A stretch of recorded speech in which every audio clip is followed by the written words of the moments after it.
We're joined today by JT Starzecki, Chief Marketing Officer at 5E Advanced Materials. JT, thanks for your time. Thanks for having me.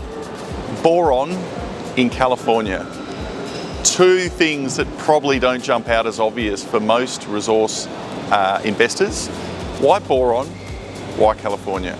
So we are chasing where the mine deposit is, right? And boron does not exist in many deposits around the globe. You need a few things to transpire to actually have a borate deposit.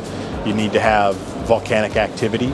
You need to have geologic faults that essentially trap in the liquid magma. And you need an evaporate sea basin to sort of dry up, fill up, to compress that layer. So there aren't a lot of boron deposits around the globe.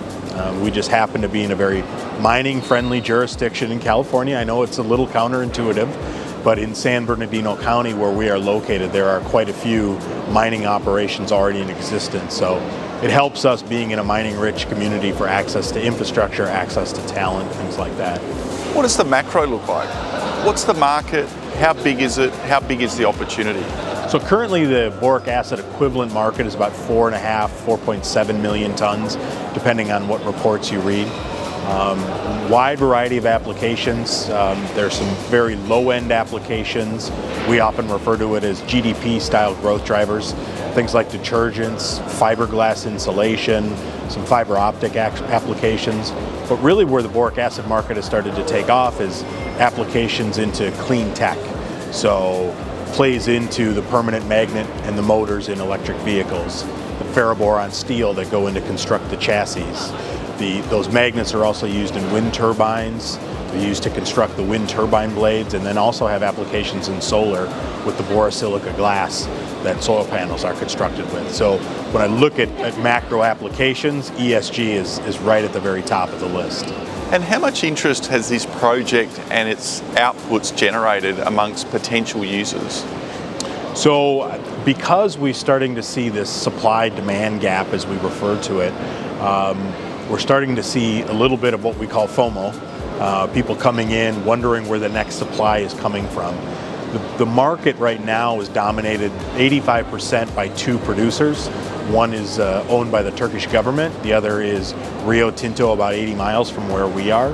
And so when you sort of look at everything that is going where boric acid goes into, and wondering that that there's a constrained market right now, there's not a lot of new projects coming online either. So that FOMO of where are we going to get supply in the next 5 to 10 years is certainly starting to surface. We've got an LOI with Corning that we've been public with, and we're in a lot of commercial discussions with some pretty blue chip offtake partners and commercial partners right now. What does the next 6-12 months look like? What should investors be focusing on? A lot of good catalysts coming up. Obviously completing the commissioning and then going into production, that's a big one. We're coming out, we're revising our resource and capital estimates in an SK 1300 or a revised SK 1300. So we'll be able to sit and talk with investors about this modular construction approach that we're taking, which is essentially allowing us to build the project in phases, brings the CapEx number down, allows it to get to production a lot quicker. So that's a big catalyst. I would say commercial catalysts, so offtake agreements, things along the commercial lines. So we've just named a new CEO. The market has had a favorable reaction to that. So we've got a lot of things coming in the construction phase and the commercial phase. And then of course we're on the hunt for government money too as well. In the US, that's a big thing. So those are some of the areas you should look for catalysts coming in the next 6 months. Safe jurisdiction, great macro thematic, big milestones coming up, exciting times ahead for the company. JT, thanks for your time. Thank you so much for having me.